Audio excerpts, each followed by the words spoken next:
Michael Whitehawk's calloused hands gripped the steering wheel as the sound pierced through his 18-wheeler's cabin, a cry so raw, so human, it made his Vietnam-scarred soul freeze mid-breath. This wasn't the wild howl he'd heard crossing Montana highways for 25 years. This was grief incarnate, echoing across Highway 2's desolate stretch like a mother's keening at her child's grave. His coffee cup trembled against chapped lips as the headlights swept across something that shouldn't exist. A massive she-wolf sitting roadside, her golden eyes reflecting pure anguish directly into his. Rebecca Strongbear's emergency radio crackled to life 30 miles away, her Cherokee instincts already sensing the disturbance rippling through the ancient forest. The veterinarian's weathered hands stilled over medical supplies as that otherworldly crying reached even her clinic walls. Michael's memories flashed, Sarah's last labored breath, Emma's tears when he couldn't save her mother, all the wounded soldiers he'd failed to bring home. Now something wild and desperate needed him again. "Dear God," he whispered, engine idling in the Montana darkness. What kind of pain sounds like that? Leave a like and share your thoughts in the comments along with the city you're watching from now. Let's continue with the story.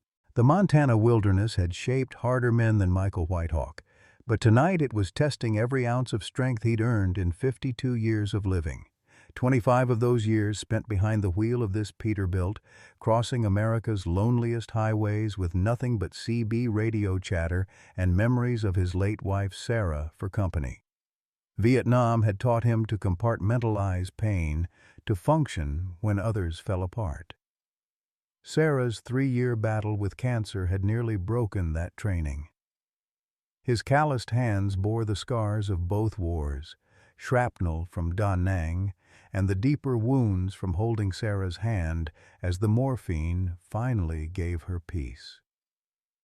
"When push comes to shove, Thunder," she'd whispered using his old nickname, "you got more heart than anyone deserves."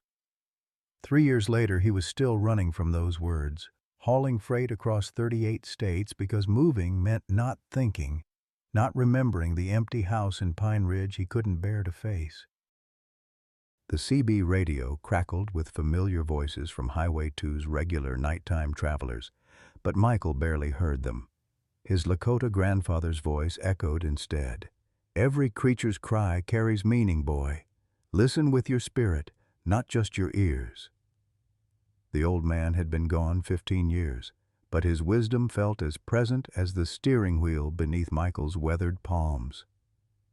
30 miles south in Pine Ridge, Dr. Rebecca Strongbear pushed her wire-rimmed glasses up her nose and squinted at the clinic's financial statements.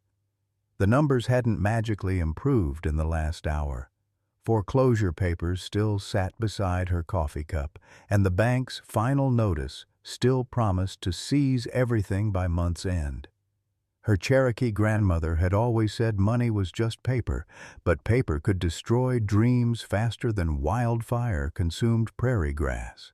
Rebecca's husband David had believed in this dream, this little wildlife clinic serving the reservation and surrounding counties. When his convoy hit that IED in Afghanistan 5 years ago, she'd sworn to keep their vision alive, working 3 jobs, emergency vet calls, teaching at the community college, and weekend shifts at the tribal casino, barely covered the bills. At 45, exhaustion had become her constant companion. The emergency radio beside her medical supplies remained silent, but something felt different tonight.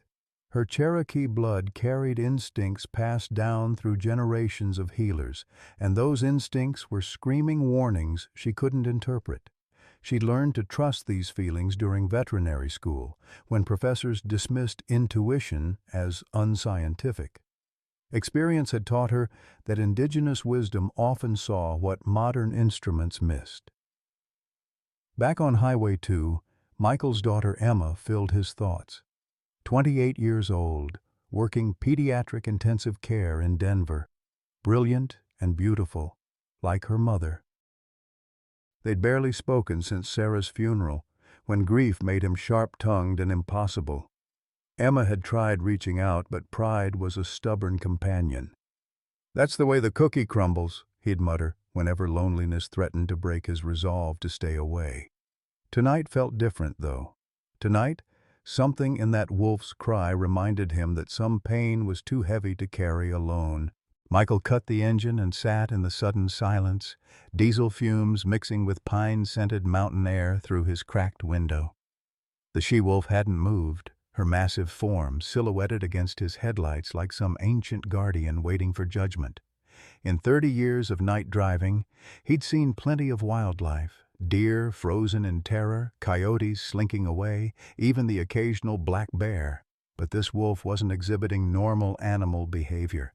She sat with purpose, her golden eyes never leaving his face, and that heartbreaking cry continued to pour from her throat in waves. The Vietnam medic in him recognized distress when he heard it. During the war, wounded soldiers made sounds that bypassed rational thought and spoke directly to something primal in the human soul. This wolf's cry carried that same desperate quality, not anger or hunger, but pure need. Michael's hands shook as he reached for the door handle, muscle memory from battlefield triage overriding common sense. The moment his boots hit asphalt, the wolf's crying intensified. She struggled to stand, revealing the source of her agony. Her right hind leg was caught in what looked like a steel cable snare, the kind used by professional trappers. Blood matted her silver-gray fur, and the wound had clearly been festering for hours, maybe days. But what made Michael's breath catch wasn't just her injury. 3 wolf pups, no bigger than house cats, huddled in the tall grass nearby. Their eyes hadn't opened yet, and they were crying too.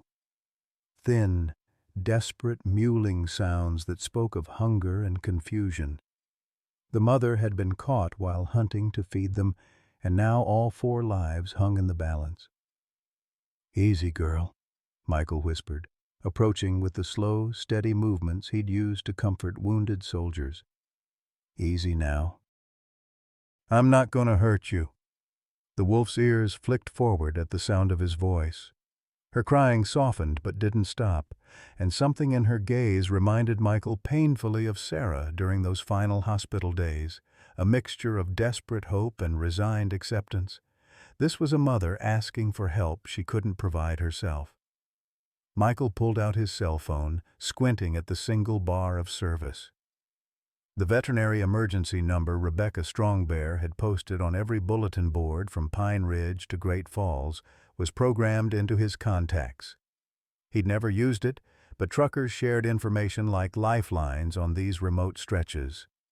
Rebecca was known as the woman who'd drive 100 miles in a blizzard to save a rancher's horse. The phone rang 3 times before a tired voice answered. "Strongbear Wildlife Emergency. What's your situation?" "Doc, this is Michael Whitehawk. I'm on Highway 2, about mile marker 127. I got a she-wolf caught in a snare, bleeding bad." "And she's got 3 pups with her, and they look maybe a week old." Silence stretched across the connection. Michael could hear papers rustling. Then Rebecca's voice came back sharper, more focused. "Did you say wolf? Are you certain it's not a large dog or coyote?" "I've seen plenty of both, Doc. This is a wolf. Big one, maybe 90 pounds, gray coat with silver markings, and she's looking at me like she understands every word I'm saying." "Jesus Christ!" Rebecca's whiskey-rough voice carried 20 years of emergency veterinary work. "Wolves haven't denned in that area for decades. Where exactly are you, Michael?" "Mile 127, just past that old logging road. Doc, she's in bad shape. The snare's cut deep, probably hit an artery. I can see bone." The wolf seemed to understand they were discussing her fate. She looked from Michael to the pups, then back to Michael, and gave a sound that was half whine, half howl. In that moment, Michael knew with absolute certainty that she was asking him to save her babies, even if she couldn't be saved herself. "I'm 40 minutes out," Rebecca said, and Michael could hear her moving, gathering supplies. Do not approach that snare. Even injured, a wolf can take your hand off. Just keep your distance and keep her calm. Too late for that, Doc. I'm already here, and she's not acting aggressive. She's acting like she knows I want to help. Another pause. Michael, listen to me carefully. Wolves are not domesticated animals. Maternal instinct can make even friendly animals unpredictable. You stay by your truck. But Michael was already kneeling 10 feet from the wolf, close enough to see the intelligent desperation in her eyes. She'd stopped crying and was watching him with an intensity that made his skin crawl with recognition. Somewhere in the depths of her gaze, he saw Sarah's face during those last lucid moments when she'd gripped his hand and whispered, "Take care of Emma. Promise me." This wolf was making the same request, species be damned. "I'll be here when you arrive, Doc," he said quietly into the phone. "We'll both be here." Rebecca Strongbear's weathered pickup truck bounced over the rutted logging road as she pushed the aging Ford harder than its 20-year-old suspension could handle. Her emergency kit rattled in the back. Surgical instruments, anesthesia, antibiotics, and prayer cloths her Cherokee grandmother had blessed for healing work. The radio crackled with Michael's periodic updates, his voice steady despite what had to be an impossible situation. "Doc, she's trying to push the pups toward me," Michael's gravelly voice reported through static. "Like she wants me to take them if she doesn't make it." Rebecca's hands tightened on the steering wheel.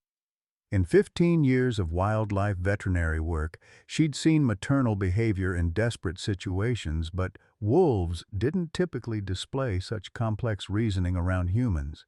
Something about this scenario felt wrong, or perhaps more accurately, too right to be coincidental. The headlights swept across mile marker 127, and Rebecca's breath caught. Michael's 18-wheeler sat angled across both lanes, hazard lights painting the night in urgent orange flashes. But it was the scene in front of the truck that made her slam on the brakes. A massive gray wolf sat perfectly still in the headlight beams, her golden eyes reflecting like amber mirrors. 3 tiny pups mewed in the grass nearby, and between them all crouched Michael Whitehawk, speaking in low, soothing tones. "Jesus, Mary, and Joseph," Rebecca whispered, grabbing her kit and jogging toward the surreal tableau. "Michael, you beautiful, crazy fool, what have you gotten yourself into?" As she approached, the wolf's head turned toward her, nostrils flaring to catch her scent. Rebecca had studied wolf behavior extensively, knew that injured predators typically exhibited aggressive territorial responses. This wolf simply watched her approach with what could only be described as hopeful recognition. "How long has she been like this?" Rebecca asked, keeping her voice low while assessing the injury from a safe distance. "About 30 minutes. She stopped crying when you said you were coming." Michael's voice carried a note of wonder. "Doc, I've seen a lot of wounded creatures in my time. This one's different. She's got intelligence in her eyes that makes my skin crawl." Rebecca knelt and opened her emergency kit, pulling out a heavy-duty flashlight to better examine the snare. What she saw made her stomach turn. The cable was military-grade aircraft wire, designed for maximum damage. This wasn't some amateur trapper's work. Someone had deliberately set a killing snare with professional expertise. "This is bad, Michael. Real bad. That wire's cut through muscle and probably nicked the femoral artery. She's losing blood faster than her system can compensate." The wolf seemed to understand the gravity in Rebecca's tone. She looked down at her pups, then back at the humans, and released a sound that was part whine, part howl, and completely heartbreaking. The 3 pups responded with their own thin cries, a family song of distress that echoed across the empty highway. Rebecca had heard that sound before, but not from a wolf. The memory hit her like a physical blow. 5 years ago, in a military hospital outside Denver, when they'd brought David's personal effects and told her about the roadside bomb, The same desperate, keening quality, the same impossible mix of love and loss. "I need to sedate her before I can work," Rebecca said, loading a syringe with ketamine and xylazine. "Michael, this is going to sound crazy, but I need you to keep talking to her. She's responding to your voice like your pack." "What do I say to a wolf, Doc?" "The same thing you'd say to anyone who's scared and hurting. Tell her she's going to be okay." Michael's weathered face softened as he focused on the wolf. "Hey there, beautiful girl. We're gonna fix you up, get you back to your babies. That's what mothers do, right? We take care of each other's children." The wolf's ears pricked forward, and incredibly, her breathing seemed to slow. Rebecca had never seen anything like it. A wild predator responding to human speech as if she understood not just the tone, but the meaning. As Rebecca prepared the tranquilizer dart, her mind raced through possibilities. Wolves had been functionally extinct in this part of Montana for decades. The few remaining packs stayed deep in Glacier National Park, far from human contact. For a wolf to appear here, with pups, suggested either a massive range expansion or something far more troubling. The dart found its mark in the wolf's thick neck muscle. She flinched but didn't flee, didn't snarl or snap. Instead, she looked directly at Rebecca with those unsettling golden eyes and made a sound that was unmistakably a question. Then her gaze moved to the pups, back to Rebecca, and finally to Michael. "I think she's asking us to promise," Michael said quietly. "Promise we'll take care of them if she doesn't wake up." Rebecca felt tears sting her eyes as the powerful sedative began to take effect. The wolf's head drooped, but she kept her eyes open, watching over her pups until consciousness finally faded. Even under anesthesia, her body remained positioned protectively between her babies and any potential threat. "Michael, help me get her into your truck bed. We need to get this snare off before she bleeds out." Working together, they carefully lifted the unconscious wolf, her dead weight surprising them both. She had to weigh close to 100 pounds, making her one of the largest wolves Rebecca had ever encountered. As they settled her on the emergency blankets Michael had spread in the truck bed, Rebecca's flashlight caught something that made her freeze. "Michael, look at her right ear." A small, faded tattoo was barely visible in the gray fur. Numbers that Rebecca recognized with dawning horror. This wasn't just any wolf. This was Luna, a wolf pup she'd bottle-fed and raised 4 years ago after finding her orphaned mother shot by poachers. Luna had been relocated to Yellowstone National Park after rehabilitation. She was over 300 miles from where she should have been, with pups of her own, caught in a professional killing snare on a lonely Montana highway. Someone had been hunting her specifically. The makeshift surgery in Michael's truck bed proceeded under the harsh glare of emergency floodlights Rebecca had rigged to the trailer hitch. Luna lay unconscious on sterile surgical drapes, her breathing shallow but steady as Rebecca worked to free the embedded snare. The military-grade cable had done devastating damage, cutting through muscle and tendon with surgical precision. This wasn't the work of some weekend trapper looking for pelts. Someone had wanted Luna dead. "Hand me the hemostats," Rebecca muttered, sweat beading on her forehead despite the cool mountain air. Blood loss was becoming critical, and she'd already administered 2 units of plasma expander from her emergency kit. "Michael, I need you to maintain pressure on that artery while I cut the wire." Michael's calloused hands followed Rebecca's instructions with surprising gentleness. His Vietnam medic training had kicked in automatically, muscle memory overriding 3 decades of civilian life. "Doc, I've seen snares before. This one's been modified. See how the loop doesn't close completely? Someone wanted her to suffer." The realization sent ice through Rebecca's veins. Professional trappers used quick-kill snares designed to break necks cleanly. This device was engineered for prolonged agony, the kind of sadistic modification she'd seen in cases of illegal wolf persecution. Someone hadn't just wanted Luna dead, they'd wanted her to die slowly. As Rebecca finally freed the cable, Luna's leg spurted arterial blood across the surgical field. "Clamp, now!" she barked, working frantically to tie off severed vessels. The wolf's vital signs fluctuated wildly on the portable monitor Rebecca had borrowed from the reservation hospital. Luna was fighting for her life while completely unconscious, maternal instinct keeping her heart beating against impossible odds. The three pups had grown quiet in the makeshift nest Michael had created from his sleeping bag, but their silence was more ominous than their earlier crying. Without their mother's milk, they had perhaps 12 hours before dehydration began shutting down their systems. Rebecca had puppy formula in her clinic, but the clinic was 40 miles away, and Luna couldn't be moved until her condition stabilized. "We've got company," Michael said grimly, nodding toward approaching headlights on the highway. A convoy of pickup trucks was heading their direction, moving fast with high beams blazing. The CB radio in Michael's cab crackled with excited chatter. Word had spread across the truckers' network about the wolf rescue, and not everyone approved. The lead truck pulled up 50 yards away, and Joseph Iron Joe Blackhorse climbed out with 3 other men Rebecca recognized from Pine Ridge.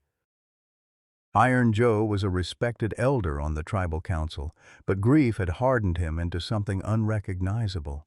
His grandson Tommy's death 2 years ago had transformed a gentle rancher into the reservation's most vocal anti-wolf advocate. "Rebecca Strongbear," Iron Joe called, his weathered face grim in the headlights. "What in hell's name are you doing out here?" "Saving a life," Rebecca replied without looking up from her surgery. She was suturing the deepest lacerations, trying to prevent infection in the traumatized tissue. "Same thing I'd do for any injured animal." "That's not just any animal, and you know it." Iron Joe stepped closer, his 3 companions flanking him with rifles visible in their hands. "That's a killer, Rebecca. My grandson died because people like you think wolves are just misunderstood dogs." Michael straightened slowly, his 6-foot frame casting long shadows in the mixed headlight beams. He'd seen this scenario before in Vietnam, good people pushed past their breaking point by loss, ready to make terrible decisions in the name of protecting others. "Mr. Blackhorse, I understand you've lost someone, we all have, but this wolf has 3 babies depending on her." "Tommy had a whole life depending on him," Iron Joe shot back, his voice cracking with suppressed emotion. 21 years old, full scholarship to Montana State, going to be a wildlife biologist. He died alone on a mountain because he thought wolves needed protecting. The truth hit Rebecca like a physical blow.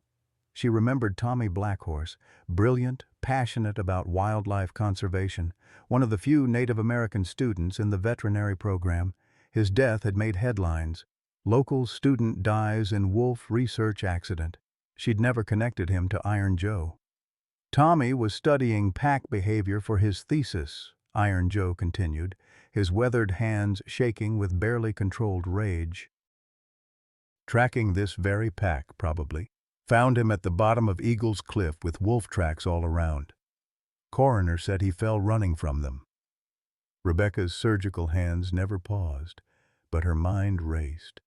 Something about Iron Joe's story didn't align with Tommy's research interests. The young man had been passionate about wolf conservation, convinced that human-wolf coexistence was possible. He wouldn't have been afraid enough to run. "Mr. Blackhorse," Rebecca said carefully. "Tommy was one of the brightest students I ever taught. He understood wolf behavior better than most professionals. Wolves don't typically chase humans, especially not territorial males protecting pack boundaries." "Are you calling my grandson stupid?" Iron Joe's voice rose dangerously. "Saying he didn't know what he was doing?" "I'm saying maybe we don't know the whole story," Michael interjected, positioning himself between Iron Joe and the surgical field. His voice carried the authority of someone accustomed to diffusing volatile situations. "I've been around death enough to know it rarely happens the way witnesses first think." Luna's heart rate spiked on the monitor, her unconscious body responding to the rising tension around her. Even under heavy sedation, her maternal instincts were trying to protect her pups from perceived threats. Rebecca administered another dose of sedative, worried that stress could cause her patient to crash. Iron Joe's companion, a younger man Rebecca recognized as Deputy Marcus Coldwater from the County Sheriff's Department, stepped forward. "Rebecca, you know the federal regulations. Treating wolves without proper permits is a felony. We need to put this animal down before someone else gets hurt." Something in Coldwater's tone triggered alarm bells in Rebecca's trained ears. His concern seemed performative, too practiced. She'd dealt with enough law enforcement over the years to recognize when someone was pushing an agenda rather than following protocol. "Deputy Coldwater," she replied evenly, "this is an emergency medical situation. Federal wildlife law provides exemptions for veterinary intervention when lives are at stake." "Whose lives?" Coldwater pressed. "That wolf's or the next hiker who runs into her pack?" "All of them," Michael said quietly, surprising everyone with the conviction in his voice. "I've seen enough killing in my time. Sometimes saving one life prevents having to take others." As if summoned by his words, Michael's cell phone rang. The display showed a Denver area code he hadn't seen in months, Emma's number. His daughter was calling at 1:30 in the morning, which meant either emergency or intuition. Michael answered on speaker, needing his hands free to assist Rebecca. "Dad?" Emma's voice carried across the highway, clear and concerned. "I had the strangest dream about you. Are you okay?" The sound of his daughter's voice seemed to diffuse some of the tension crackling between the armed men. Iron Joe's expression softened slightly, a reminder that Emma represented the same hopes Tommy had carried. "I'm fine, sweetheart," Michael replied, his voice thick with emotion he'd suppressed for 3 years. "Just helping someone who needs it." "Are you sure?" "I woke up with this overwhelming feeling that you were in danger, or that something important was happening. Mom always said I inherited her intuition." Rebecca's hands stilled for a moment at the mention of Sarah Crowfeather. She'd known Michael's wife through tribal medical circles, a gifted healer who'd combined traditional Cherokee knowledge with modern nursing techniques. Sarah had died before Rebecca could refer Tommy Blackhorse to her for guidance on indigenous wildlife wisdom. "Emma," Rebecca called toward the phone, "this is Dr. Strongbear. Your father's helping me save a mother wolf and her 3 pups. He's been incredible." "A wolf?" Emma's voice rose with excitement. "Dad, remember those stories Mom used to tell about wolf spirits guiding lost souls home? She always said wolves were messengers between the world of the living and the ancestors." Iron Joe's weathered face crumpled at Emma's words. Tommy had believed in those same stories, had chosen wildlife biology partly because of tribal teachings about the sacred relationship between humans and wolves. In his grief, Iron Joe had forgotten his own people's reverence for the wolves as spiritual guides and protectors. Luna chose that moment to stir slightly under anesthesia, a soft whine escaping her throat. The sound carried across the highway like a prayer, and her 3 pups responded with their own tiny calls. The family song that had first drawn Michael to stop now served as a bridge between 2 cultures' understanding of loss and healing. "Tommy believed wolves were teachers," Iron Joe said quietly, his anger beginning to crumble into the grief beneath. "He said they showed humans how to care for family, how to survive together." Rebecca finished the last suture and began applying antibiotic ointment to Luna's wounds. "Mr. Blackhorse, Tommy was right. This wolf, her name is Luna, she's been protecting livestock for months. The tracking data from her collar shows she's been leading her pack away from ranches, not toward them." "How do you know her name?" Iron Joe asked, suspicion returning to his voice. Because I raised her from a pup 4 years ago. Found her mother shot by poachers, just like someone tried to kill Luna tonight. Rebecca's voice hardened with determination. Someone's been hunting wolves illegally, and they're using professional equipment to torture them first. Deputy Coldwater stepped back slightly, his hand moving instinctively toward his service weapon. The gesture was subtle, but Michael caught it, another combat-learned skill that had served him well in civilian life. Something about Coldwater's body language suggested he knew more about Luna's situation than he was admitting. The pieces began falling together in Rebecca's mind like a terrible puzzle. Tommy's death near wolf territory, Luna's appearance with pups far from her relocated range, professional killing snares that prolonged suffering, and a law enforcement officer who seemed unusually eager to destroy the evidence. Iron Joe, Rebecca said carefully. What if Tommy didn't die running from wolves? What if he died because he discovered something he wasn't supposed to see? The accusation hung in the mountain air like smoke from a wildfire, changing everything in an instant. Iron Joe's weathered face went ashen as Rebecca's words sank in, while Deputy Coldwater's hand inched closer to his service weapon. Michael's combat instincts screamed warnings as he positioned himself protectively between Luna's unconscious form and the increasingly volatile gathering. "That's a hell of an accusation, Dr. Strongbear," Coldwater said, his voice carefully controlled, but lacking the righteous indignation an innocent man should display. "You're suggesting Tommy Blackhorse was murdered. Based on what evidence?" Rebecca's mind raced through the inconsistencies that had been nagging her since Iron Joe mentioned his grandson's death. Tommy had been researching wolf pack dynamics, specifically the ways wolves avoided human contact rather than sought confrontation. His thesis proposal, which she'd reviewed as his advisor, focused on proving that wolves actively protected both their territory and neighboring human settlements from genuine threats. "Tommy's research equipment," Rebecca said slowly, pieces clicking together. "What happened to his cameras, his GPS tracking devices, his field notes?" Iron Joe looked confused. The sheriff's department returned his personal effects: wallet, truck keys, his grandfather's medicine bundle. Nothing about research equipment.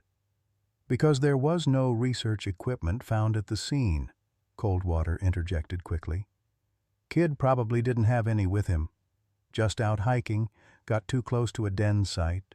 Wolves defended their territory. Happens more than you'd think." But Rebecca remembered Tommy's meticulous nature, his expensive camera equipment funded by university grants, the GPS collars he'd been using to track pack movements. A serious researcher didn't venture into wolf country without documentation tools, especially not someone writing a thesis dependent on behavioral observations. "Tommy called me 3 days before he died," Rebecca continued, her voice gaining strength as suppressed memories surfaced. "He was excited about something he'd discovered. Said he had evidence of illegal wolf persecution, wanted to schedule a meeting to discuss his findings with someone in authority." Michael watched Coldwater's micro-expressions, seeing the barely perceptible tightening around the deputy's eyes that he'd learned to recognize in enemy combatants: fear masked as aggression, guilt disguised as righteous anger. The younger man was calculating odds, considering options, and none of them looked good for the people surrounding Luna's makeshift surgery site. "You're constructing conspiracy theories from grief and coincidence," Coldwater said, but his voice had lost its earlier confidence. "Sometimes young people make mistakes in the wilderness. Sometimes accidents happen. Sometimes wolves are exactly what they appear to be: dangerous predators that need controlling." Emma's voice crackled through Michael's phone, which had remained on speaker throughout the tense exchange. "Dad, I can hear everything that's happening. I'm calling the state police right now." "No," Coldwater barked, his composure finally cracking. "Nobody's calling anybody. This situation is under local jurisdiction." The deputy's hand moved to his weapon, but Michael was faster. 30 years of civilian life hadn't erased the reflexes trained into him during 2 tours in Vietnam. He stepped forward, his large frame blocking Coldwater's line of sight to Rebecca and Luna while simultaneously positioning himself to disarm the deputy if necessary. "Son," Michael said, his voice carrying the quiet authority of someone who'd faced down armed enemies before, "you might want to reconsider your next move. My daughter's already placed that call, and federal agents take a dim view of local law enforcement interfering with endangered species protection." Iron Joe, meanwhile, was staring at Coldwater with dawning horror. The old rancher had known the deputy since Marcus was a teenager, had watched him grow up in Pine Ridge, had even supported his application to the sheriff's department.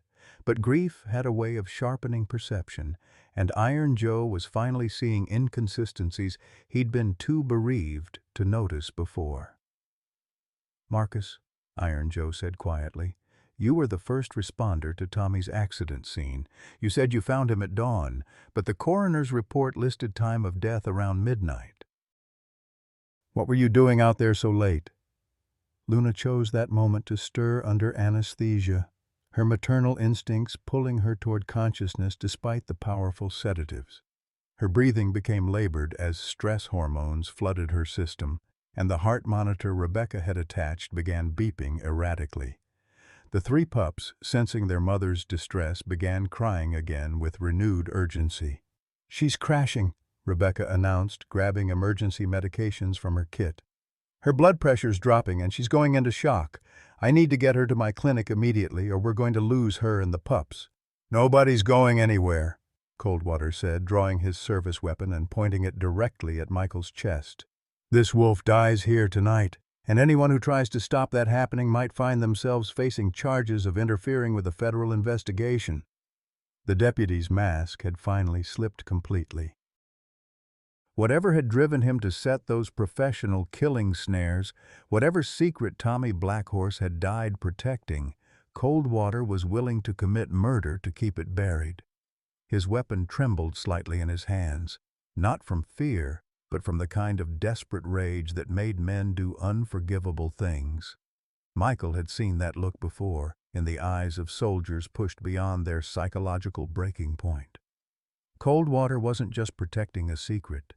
He was protecting his entire identity, his place in the community, probably his freedom. A man with nothing left to lose was the most dangerous enemy imaginable. "Marcus, what have you done?" Iron Joe whispered, his voice breaking with the weight of a terrible understanding. "What really happened to my grandson?" The question hung in the air like a death sentence. Luna's breathing grew more shallow, her body shutting down from trauma and stress. Her pup's cries became weaker, more desperate. 3 generations of human pain and secrets were converging around one wounded wolf and her babies, while time ran out for all of them. Emma's voice cut through the tension from Michael's phone. "Dad, the state police are 20 minutes out. There's also a federal wildlife agent en route from Great Falls. Whatever's happening there, help is coming." Coldwater's face contorted with desperate fury. 20 minutes might as well be 20 hours if Luna died before authorities arrived. Dead wolves told no tales, and dead witnesses asked no questions. The deputy had already crossed lines that couldn't be uncrossed. A few more bodies wouldn't change his ultimate fate.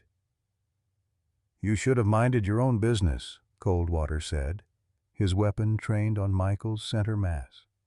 "All of you. Tommy should have minded his business too." The confession hung in the mountain air like a gunshot. Iron Joe let out a sound that was part roar, part sob, the noise a father makes when confronting his child's killer. Years of grief and misdirected anger crystallized into pure, focused rage as he lunged toward the deputy who had murdered his grandson and let an entire community blame innocent wolves. Michael moved simultaneously, his combat training overriding conscious thought. He tackled Coldwater from the side, sending the deputy's weapon spinning across the asphalt as both men hit the ground hard. The deputy was younger and desperate, but Michael had 40 years of hard living and righteous fury on his side. Rebecca ignored the violence erupting around her, focusing entirely on Luna's failing vital signs. She loaded a syringe with epinephrine, preparing to inject it directly into the wolf's heart if necessary. Luna's pups had gone silent, either too weak to cry or sensing that their mother was slipping away from them. "Stay with me, beautiful girl," Rebecca whispered, checking Luna's pulse. "Your babies need you. We all need you to show us how to fight for family." Iron Joe had wrestled Coldwater's backup weapon away and was standing over the deputy with the barrel pointed at his head. 40 years of ranching had given the old man surprising strength, but his hands shook with barely controlled violence. "Why?" Iron Joe demanded, tears streaming down his weathered cheeks. "Why did you kill my boy?" Coldwater, pinned beneath Michael's weight with a dislocated shoulder and probable broken ribs, looked up at Iron Joe with the defiant glare of a man who knew he was already dead. "Because he was going to ruin everything. Tommy found my snare lines, my hunting camps, recorded everything on those fancy cameras of his. Kid was going to destroy my operation and take down half the county with him." The truth poured out like poison from an infected wound. Coldwater had been running an illegal wolf hunting operation for years, selling permits to wealthy out-of-state hunters who paid premium prices to kill endangered predators. Tommy had stumbled across one of the camps while tracking Luna's pack, had documented the evidence, and had been preparing to present his findings to federal authorities.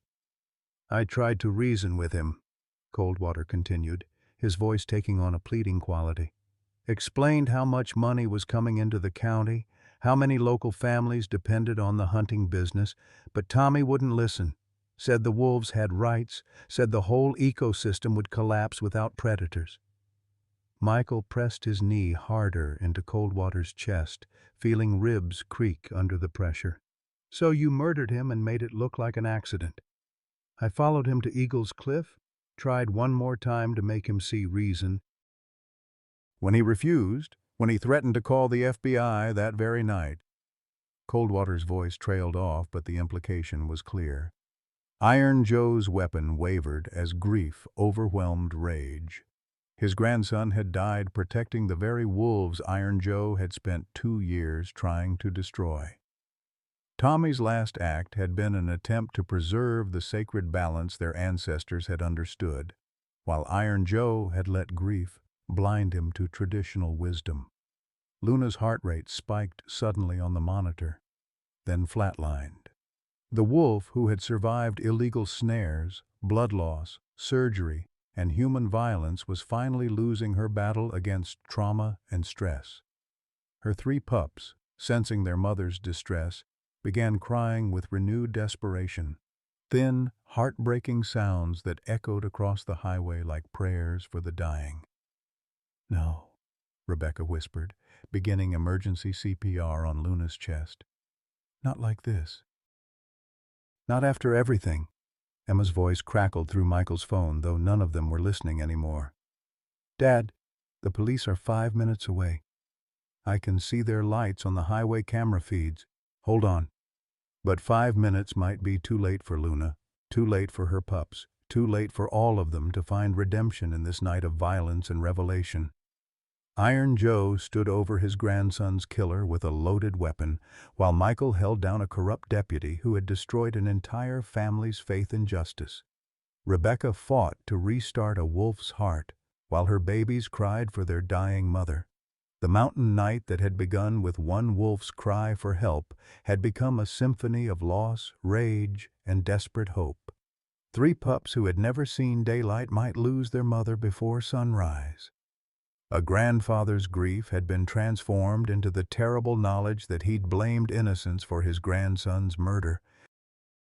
A combat veteran who'd spent 30 years avoiding emotional connections had found himself willing to kill to protect a wolf and her babies. And somewhere in the chaos, Luna's spirit flickered between life and death, carrying with her the hopes of everyone who believed that love could overcome hatred, that truth could survive violence, and that even the most broken hearts could learn to heal. The flat line on Luna's heart monitor stretched into an eternity of silence, broken only by the desperate cries of 3 orphaned pups. Rebecca's hands moved with mechanical precision, compressing the wolf's chest in steady rhythms while her mind screamed against the unfairness of losing this battle after coming so close to victory. Luna's golden eyes had closed, her massive body limp and unresponsive, despite every medical intervention Rebecca could provide in a highway surgery suite. "Come on, girl," Rebecca whispered between compressions, sweat dripping onto Luna's gray fur. "Your babies need you. We all need you to show us how to keep fighting." Iron Joe still held Coldwater's weapon, but his hands had begun to shake with something beyond rage. The old rancher's face was etched with the terrible understanding that his grandson had died protecting the very creatures Iron Joe had spent 2 years trying to destroy. Tommy's last act had been an attempt to preserve the sacred balance their ancestors understood, while grief had blinded his grandfather to traditional Cherokee wisdom about wolves as spiritual guides and protectors of the natural order. "Tommy knew," Iron Joe said, his voice breaking with the weight of revelation. "He understood what I'd forgotten. Wolves don't take life without purpose. They don't kill for sport or money. Only men do that." Michael maintained his grip on Coldwater, feeling the deputy's breathing grow more labored as broken ribs pressed against damaged organs. The corrupt officer's face had turned gray with pain and shock, but his eyes still burned with the desperate defiance of a man who knew his crimes had finally caught up with him. "How many wolves did you kill?" Michael demanded, his voice carrying the cold authority of someone who'd interrogated enemy combatants. "How many families did you destroy for money?" "Dozens," Coldwater gasped, blood flecking his lips. "Maybe 100 over the years. Rich hunters from Texas, California, New York. They'd pay $20,000 to shoot an alpha male, 30 for a breeding female. More if she had pups they could take as trophies." The confession hit Rebecca like a physical blow, her CPR rhythm faltering for a moment before training reasserted itself. 100 wolves slaughtered for sport, their packs scattered, their territories disrupted, entire bloodlines erased for the entertainment of wealthy killers who collected death like expensive art. Emma's voice crackled through Michael's phone, providing a lifeline to sanity in the chaos. "Dad, the state police are pulling up now. I can see their lights. Federal agents are 2 minutes behind them." Blue and red strobes began painting the mountainside as law enforcement vehicles surrounded the scene. Car doors slammed, radios squawked with official chatter, and authoritative voices began shouting commands that seemed surreal against the backdrop of one woman fighting to restart a wolf's heart while her babies cried for their dying mother. "Step away from the weapon, sir. Hands where we can see them." Iron Joe looked down at the pistol in his weathered hands as if seeing it for the first time. The rage that had sustained him through 2 years of misdirected grief was draining away, replaced by a hollow exhaustion that seemed to age him decades in moments. He carefully placed Coldwater's weapon on the ground and stepped back, his movements slow and deliberate. "He killed my grandson," Iron Joe said simply, addressing the lead state trooper. "Made it look like wolves did it. Let us blame innocent animals for murder." The trooper, a young woman with intelligent eyes and the bearing of someone accustomed to complex situations, surveyed the scene with professional efficiency. "An unconscious wolf receiving CPR from a veterinarian, 3 crying pups in an improvised nest, a beaten deputy sheriff confessing to multiple felonies, and an elderly Native American man whose entire worldview had just collapsed around him." "Ma'am, are you Dr. Strongbear?" the trooper asked Rebecca, who continued her rhythmic chest compressions without pause. "Yes. and I can't stop to talk right now. This wolf is Luna, a relocated animal from Yellowstone who's been illegally hunted and tortured. She has 3 pups who'll die without their mother. Deputy Coldwater has confessed to running an illegal killing operation that's been decimating wolf populations across 3 counties. Luna's pregnant again, Rebecca added, her voice strained with effort. I can feel movement in her abdomen. There are more pups inside that haven't been born yet. The revelation sent shockwaves through the assembled law enforcement officers. Luna wasn't just a mother to 3 crying pups. She was carrying additional unborn babies whose lives hung in the balance with every compression Rebecca administered. The stakes had just multiplied exponentially. Federal wildlife agent Sandra Whitewing arrived as Rebecca spoke, her SUV sliding to a stop on the gravel shoulder. Whitewing was a legend in conservation circles, a Crow Nation member who'd spent 20 years tracking down wildlife criminals across the American West. Her presence meant this case would receive federal attention at the highest levels. Jesus Christ, Agent Whitewing breathed, taking in the scene.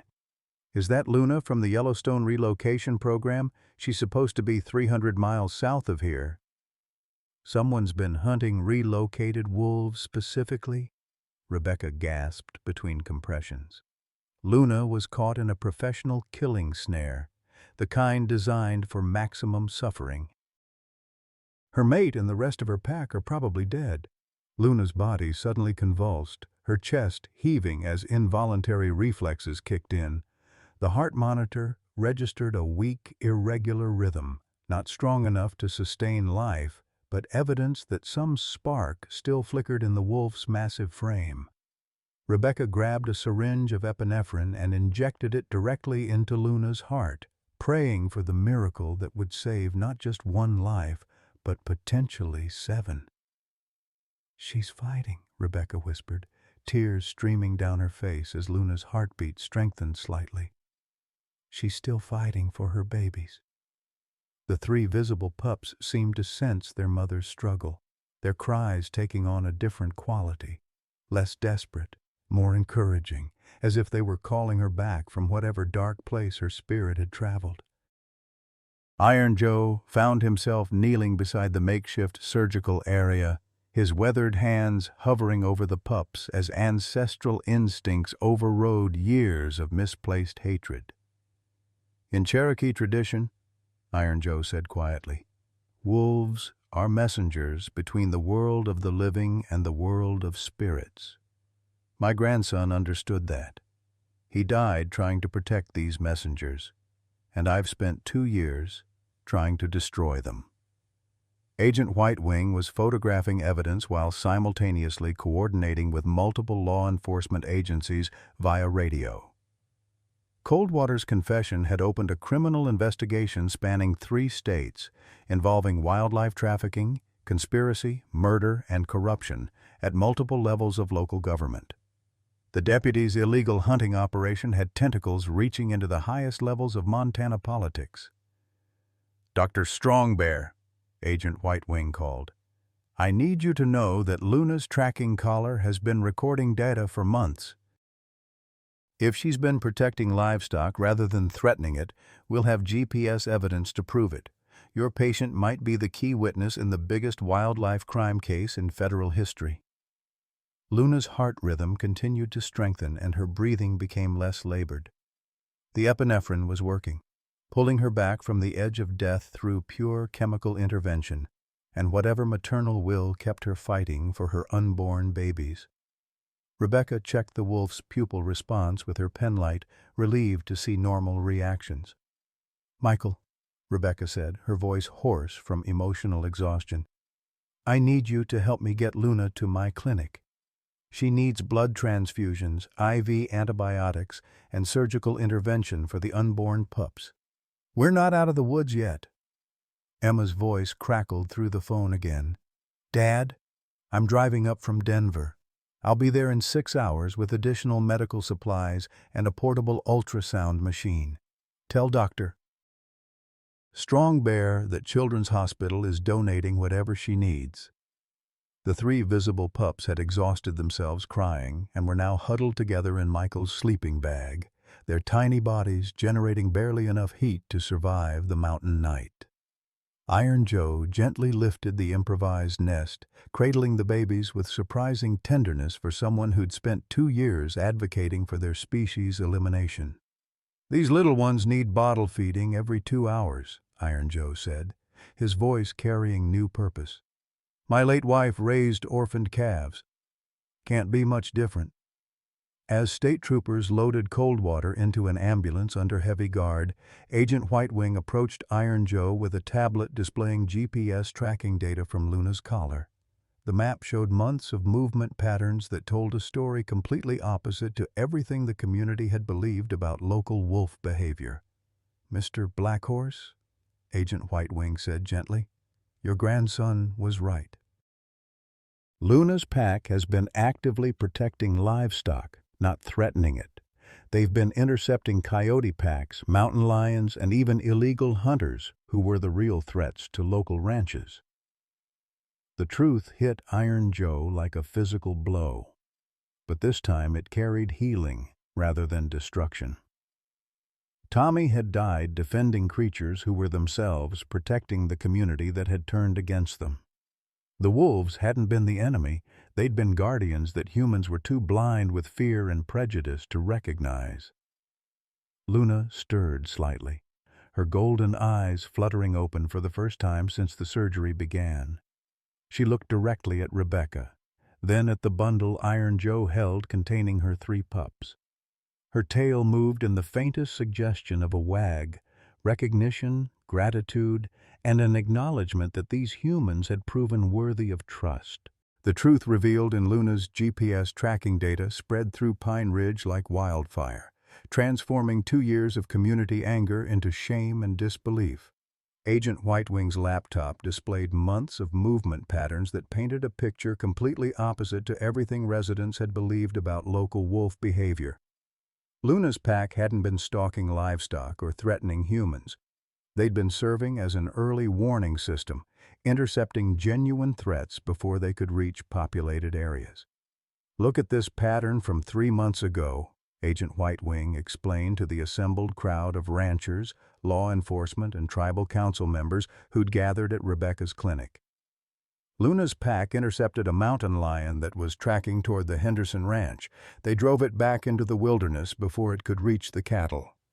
The data was undeniable. Timestamp after timestamp showed Luna's pack positioning themselves between potential predators and human settlements.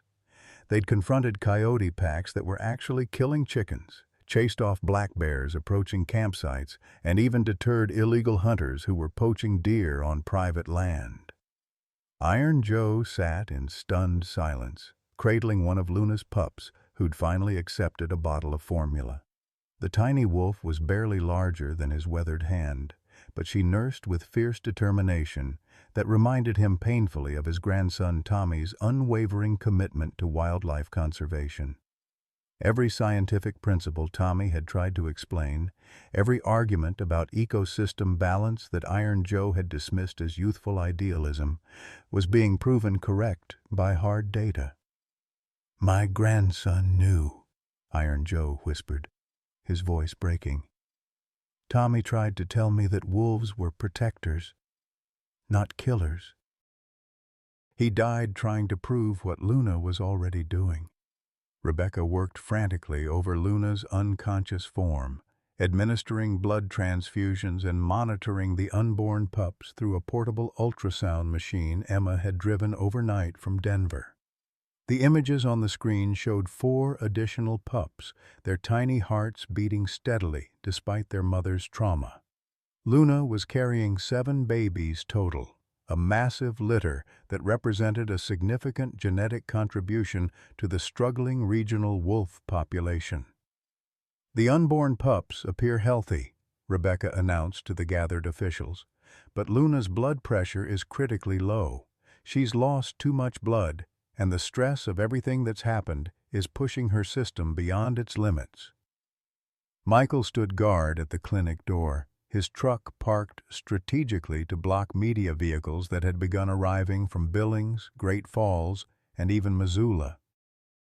Word of the corrupt deputy's arrest and the wolf rescue had reached regional news outlets, bringing reporters who sensed a story with national implications. The last thing Luna needed was camera crews disrupting her recovery. Emma worked alongside Rebecca with the efficiency of someone accustomed to pediatric emergencies. Her nursing skills translated remarkably well to veterinary medicine, and her presence had strengthened the fragile bond between father and daughter that grief had nearly destroyed. Michael watched his daughter's hands move with Sarah's gentle competence, seeing his late wife's healing spirit living on through their child. "Dad," Emma said quietly during a brief break in Luna's treatment, "Mom would be so proud of what you did tonight. She always said you had the biggest heart of anyone she'd ever known, but that you kept it locked away where it couldn't get hurt again." The comment hit Michael like a physical blow. Sarah had indeed accused him of emotional cowardice during their final months together, when cancer made every day precious, and he'd wasted time being afraid of losing her instead of cherishing what remained. He'd spent 3 years running from that truth, hauling freight across empty highways rather than facing the house where her absence echoed in every room. Agent Whitewing received a call that changed everything. Federal investigators had raided Coldwater's property and discovered evidence of the largest illegal wildlife trafficking operation in Montana history. The deputy had been selling hunting permits to wealthy clients who paid premium prices to kill endangered species, then had the kills professionally mounted and shipped to private collections across the country. "We found over 200 trophy mounts," Agent Whitewing reported grimly. "Wolves, grizzly bears, mountain lions, even a few lynx. Some of these animals were part of federal recovery programs, wearing tracking collars when they were killed."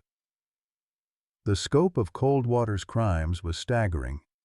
He'd been operating for nearly a decade, using his law enforcement position to avoid detection while systematically decimating protected wildlife populations.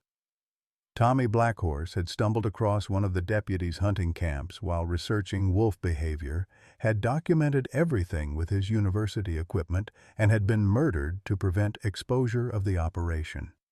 Iron Joe's face crumpled as the full weight of his grandson's sacrifice became clear. Tommy hadn't been conducting routine academic research. He'd been building a federal case against wildlife criminals. The young man had been following in the footsteps of his Cherokee ancestors, serving as a protector of the natural world that sustained all life. "He was gathering evidence for months," Agent Whitewing continued, reviewing files recovered from Tommy's hidden research cache. "Camera footage of illegal kills, GPS coordinates of trophy camps, financial records showing payments from out-of-state hunters. Tommy was going to present everything to federal authorities the week he died." Rebecca paused in her medical work, struck by a terrible realization. "Luna's mate," she said urgently. "If Coldwater was targeting specific wolves from the relocation program, Luna's pack was probably hunted systematically. She might be the sole survivor." The implications were devastating. Luna hadn't just been caught in a random snare. She'd been the final target in a campaign that had already destroyed her family. Her desperate journey from Yellowstone to Pine Ridge hadn't been territorial expansion. It had been a desperate flight for survival, carrying unborn pups away from hunters who'd already killed her mate and packmates. "That's why she trusted humans," Michael said, the pieces falling together. "She was looking for help because she had nowhere else to go." Luna stirred slightly, her golden eyes opening to focus on the faces surrounding her. Despite everything she'd endured, the illegal snares, the blood loss, the surgery, the trauma of human violence, her first concern was for her babies. She lifted her head weakly, searching for her 3 visible pups with the desperation of a mother who'd already lost too much. Iron Joe carefully brought the nursing bottle closer to Luna, allowing her to see and smell her babies. The tiny wolves were thriving under his care, their bellies round with formula and their cries strong enough to fill the clinic with family music. Luna's tail moved in the faintest wag, recognition that these humans had proven worthy of trust. "Easy, girl," Iron Joe whispered, his weathered voice gentle with newfound understanding. "Your babies are safe. We're all here to protect them now."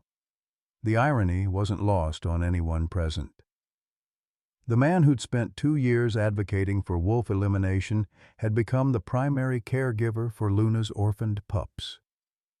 Grief had transformed into purpose, hatred had evolved into protection, and the cycle of violence that Coldwater had perpetuated was finally being broken by acts of compassion.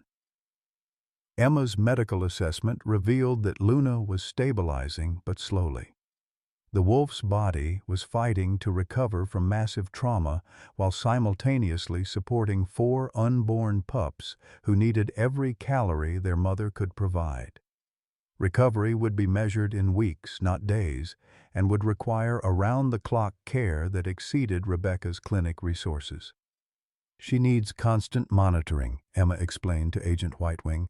"Blood pressure checks every 2 hours, IV nutrition, fetal monitoring for the unborn pups.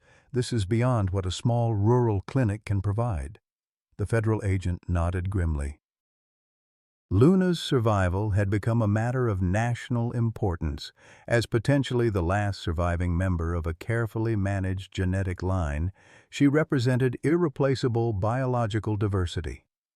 Federal wildlife management would spare no expense to ensure her recovery and the survival of her 7 pups. "We're establishing a federal protection detail," Agent Whitewing announced. "Luna and her pups will receive the highest level of veterinary care available, with security to prevent any further attempts at illegal hunting." But Iron Joe shook his head, still cradling the smallest pup. "This little girl knows my voice now. They all do. Separating them from familiar caregivers could cause psychological trauma that might affect their development." The old rancher's transformation was remarkable to witness. The same man who'd arrived with rifles and hatred was now advocating for the psychological welfare of wolf pups with the authority of someone who'd raised livestock for 40 years. His understanding of animal behavior, filtered through grief and then redeemed by truth, had made him an unlikely expert on Luna's family needs. Rebecca made the decision that would define everything that followed. "Luna stays here," she declared firmly. "This clinic will be upgraded to federal standards, but she recovers in familiar surroundings with caregivers she trusts." Michael stepped forward, surprising himself with his commitment. "I'll stay too. Help however I can." Emma squeezed her father's hand, years of estrangement dissolving in the face of shared purpose. "Children's Hospital has approved my extended leave. Mom always said this community needed a pediatric nurse." The federal resources that poured into Pine Ridge over the following weeks transformed the small town into an unlikely center of wildlife conservation. Rebecca's clinic received state-of-the-art equipment. Iron Joe's ranch became a temporary sanctuary for Luna's recovery, and Michael discovered that his logistics experience was invaluable for coordinating complex rescue operations. Luna's recovery progressed slowly but steadily.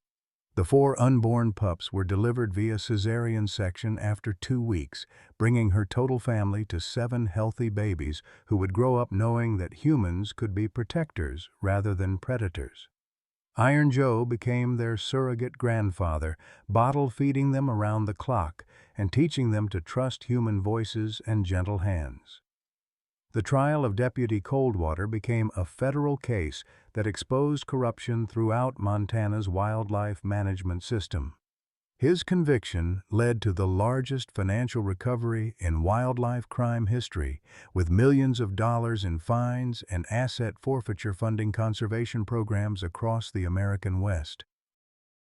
But the most important transformation occurred in the hearts of people who'd learned that hatred born from grief could be healed by truth and compassion. Iron Joe established the Tommy Blackhorse Wildlife Foundation, dedicated to protecting the ecosystem balance his grandson had died defending. Michael and Emma restored their family relationship while building new lives dedicated to service rather than escape. And Luna, the she-wolf whose midnight cries had started everything, became the mother of a new generation that would know both wild freedom and human protection.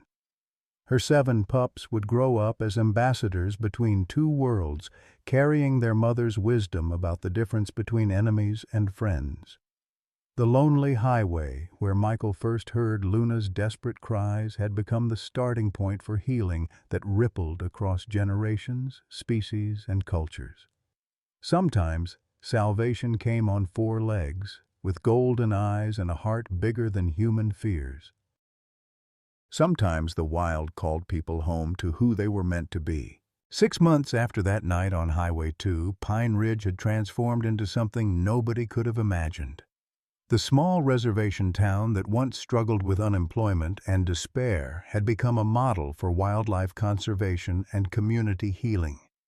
Federal funding from the Coldwater Case Settlement had rebuilt Rebecca's clinic into a state-of-the-art wildlife rehabilitation center, while the Tommy Blackhorse Wildlife Foundation brought researchers, conservationists, and eco-tourists from across the world.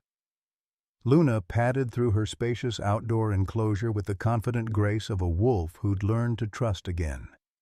Her 7 pups, now nearly adult-sized and ready for release, tumbled around her in playful combat that would prepare them for life in the wild. The largest male, whom Iron Joe had named Spirit Walker, bore his mother's intelligent golden eyes and her uncanny ability to communicate with humans through expression alone. Michael stood at the observation deck, watching Luna's family with a sense of wonder that still caught him by surprise.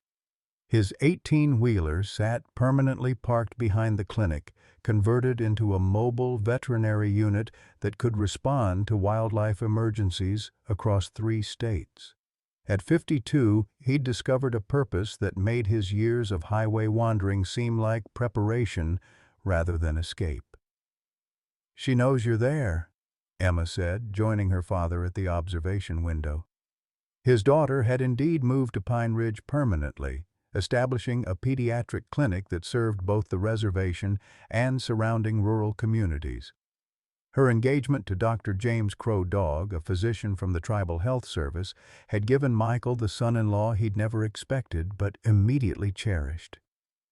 Luna looked up from supervising her pup's wrestling match and met Michael's gaze through the reinforced glass. Her tail wagged once, a greeting between old friends who'd shared trauma and emerged stronger. The wolf, who'd once cried in desperate solitude, now led her family with quiet confidence, teaching them that not all humans were threats. "Rebecca says they're ready for release," Michael said, though his voice carried mixed emotions. Watching Luna's pups grow from blind, helpless creatures into magnificent predators had filled a parental void he hadn't realized existed. Letting them go would be both triumph and heartbreak. Iron Joe approached from the direction of the memorial garden he'd built for Tommy, his weathered hands carrying fresh wildflowers and a thermos of coffee that had become his morning ritual. The old rancher's transformation had been the most remarkable of all, from bitter advocate for wolf elimination to passionate protector of their habitat. His knowledge of land management, combined with newfound respect for predator-prey relationships, had made him invaluable to federal wildlife managers. "Morning, you two," Iron Joe said, settling onto the bench Michael had built overlooking Luna's enclosure. "Our girl's been pacing since dawn. She knows something's different about today." Today was indeed different.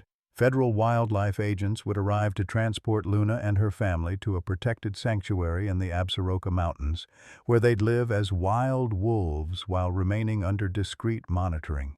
The decision had been carefully planned to give the pups the best chance of survival, while ensuring Luna's genetic line continued contributing to regional wolf recovery. Rebecca emerged from the clinic carrying medical files and looking simultaneously proud and exhausted. 6 months of intensive rehabilitation work had taken its toll, but the results exceeded everyone's expectations.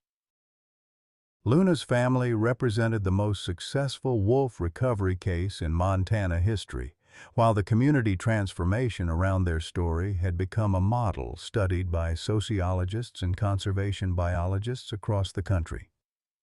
All 7 pups have passed their wilderness readiness assessments, Rebecca announced, settling beside Iron Joe with her own cup of coffee. They can hunt cooperatively, avoid human contact, and recognize potential threats. Luna's taught them everything they need to know about survival. The irony wasn't lost on any of them.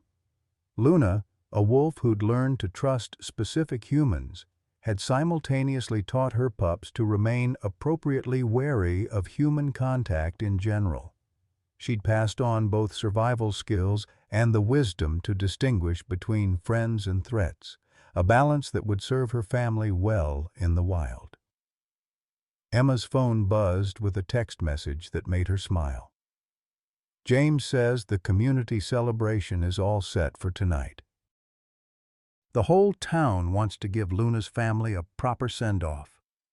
The celebration had been Iron Joe's idea, a traditional Cherokee blessing ceremony combined with a community feast that would honor Luna's role in healing old wounds. Tribal elders from across the region had agreed to participate, recognizing the spiritual significance of a wolf pack that had taught humans about forgiveness, redemption, and the interconnectedness of all life. Tommy would have loved this, Iron Joe said quietly, watching Spirit Walker demonstrate hunting techniques to his smaller siblings. My grandson always said wolves were teachers, that they showed humans how to care for family and survive together. He was right about everything. Michael's own phone rang with a familiar number, his trucking company's dispatcher offering him a cross-country run that would pay enough to fund the Wildlife Center's operations for a month. 6 months ago, he would have accepted immediately, eager for the solitude and movement that highways provided. Now the idea of leaving Pine Ridge felt like abandoning family. Not interested, Michael told the dispatcher, surprising himself with how easy the decision was. I've got more important work here.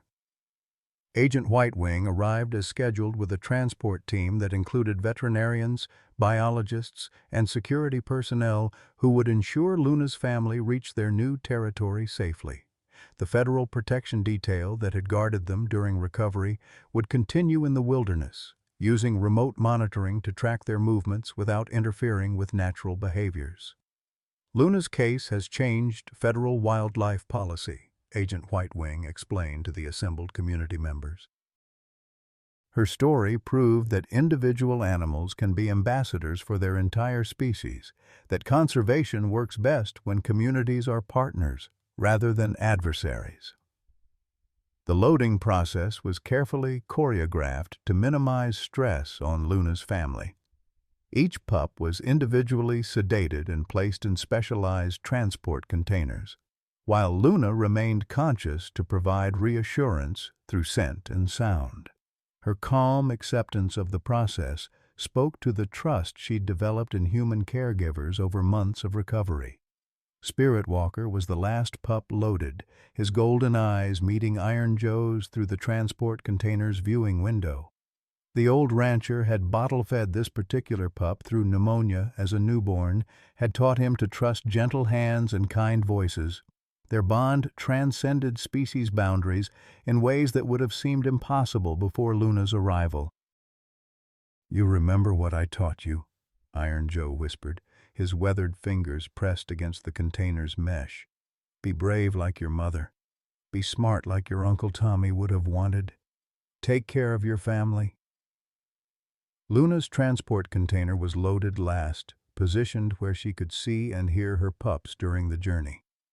As the convoy prepared to depart, she released a low howl that carried across Pine Ridge, not the desperate cry of desperation that had first brought her to human attention, but a song of gratitude and farewell.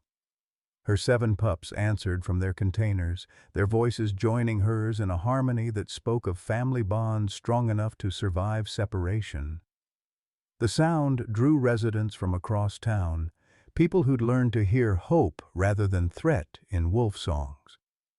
As the convoy disappeared over the mountain pass, Michael felt Emma's hand slip into his, the first physical affection she'd offered in 3 years of estrangement. Rebecca leaned against Iron Joe's shoulder, exhaustion and satisfaction mixing in her expression. The unlikely family that had formed around Luna's crisis had found its own bonds strengthened by shared purpose and mutual sacrifice. "What happens now?" Emma asked, watching the dust settle on the empty highway.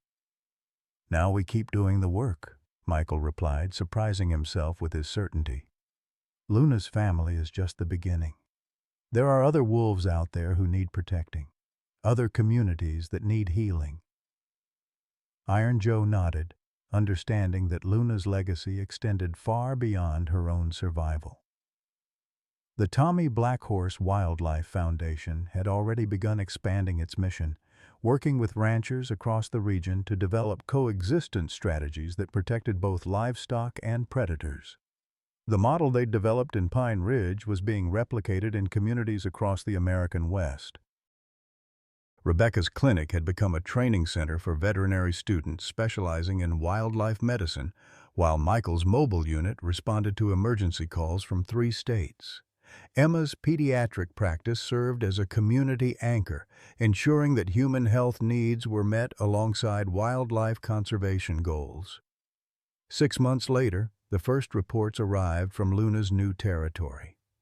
Trail cameras had captured images of her family hunting cooperatively, establishing territory and thriving in their protected wilderness. Spirit Walker had emerged as an alpha in his own right, leading hunts and protecting pack boundaries with the wisdom Luna had taught him. One photograph showed Luna standing on a rocky outcrop at sunset, her golden eyes looking directly into the camera lens with the same intelligent recognition she'd once offered to desperate humans on a lonely highway. She seemed to be saying that trust, once earned, created bonds that transcended distance and circumstance. That evening, as Pine Ridge prepared for another community celebration marking the first anniversary of Luna's rescue, Michael found himself standing at the spot where his truck had first stopped for a crying wolf. The highway stretched empty in both directions, carrying the same freight traffic that had once defined his entire existence. But now he understood that some destinations couldn't be reached by driving away from them. Home wasn't a place you traveled to. It was a purpose you discovered, a family you chose, a community you helped heal. Luna's midnight cry had called him not just to rescue her, but to rescue himself from the isolation he'd mistaken for independence. The she-wolf who'd taught humans about forgiveness, courage, and the power of choosing love over fear continued her lessons from the wilderness. Her legacy lived on in every person who'd learned that salvation sometimes came on 4 legs, with golden eyes and a heart bigger than human fears. For those of you who remember when neighborhoods looked out for each other, when a man's word meant something, and when family bonds could weather any storm, Luna's story speaks to something we've lost in our modern world. Michael Whitehawk, at 52, thought his best years were behind him, hauling freight across empty highways, running from the pain of losing his beloved Sarah, estranged from his daughter Emma. Sound familiar? Many of us have walked that lonely road believing it's too late for second chances, too late to rebuild what grief and time have torn apart. But sometimes salvation comes when we least expect it, in the form of a desperate cry in the darkness that calls us back to who we were meant to be. Michael discovered that true wealth isn't measured in miles driven or paychecks earned, but in the lives we touch and the family we choose to protect. At an age when society tells us to slow down, he found his greatest purpose. Luna taught an entire community that it's never too late to choose love over fear, healing over hatred, connection over isolation. The empty nest doesn't have to mean an empty heart. What moments in your life felt like too late but weren't? Have you ever found unexpected purpose when you thought your best years were behind you? Share your story in the comments. Your experience might be exactly what someone else needs to hear today.